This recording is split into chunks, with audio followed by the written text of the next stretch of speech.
Le monde a perdu une icône cette semaine avec le décès de Tina Turner. Un porte-parole de la Queen of Rock a révélé des détails sur ses funérailles. Les personnes en deuil continuent de se rassembler au domicile de Tina Turner en Suisse, où elle est décédée après une longue maladie mercredi.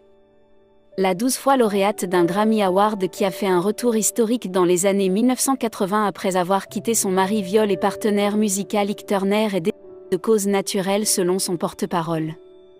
Les hommages à l'icône qui a inspiré de nouvelles générations d'artistes et même changé les perceptions autour du sport du rugby en Australie ont afflué.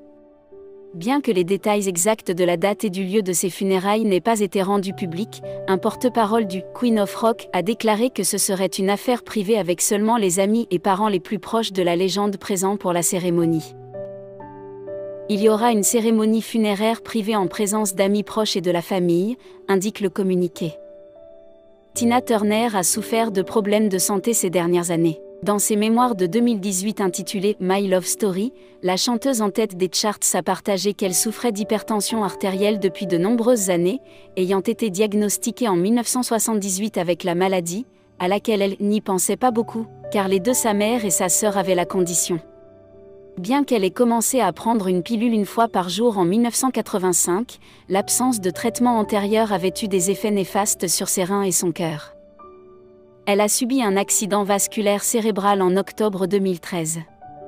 Cela s'est produit 3 semaines seulement après son mariage avec son partenaire de longue date, Erwin Bach, un directeur musical allemand. Ce coup de foudre à la tête l'a rendue incapable de marcher et elle craignait de ne plus jamais pouvoir porter des talons hauts, encore moins danser avec.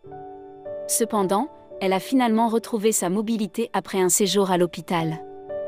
Peu de temps après, les médecins ont découvert que sa fonction rénale se détériorait. Finalement, elle a subi une dialyse afin de se préparer à une greffe.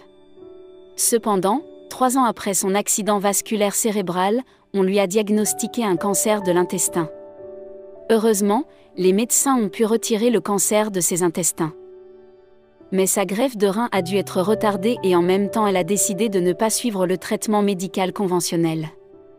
Cela n'a fait qu'aggraver les problèmes avec son rein et en 2017, elle a subi une intervention chirurgicale pour le remplacer, le donneur était son mari Erwin.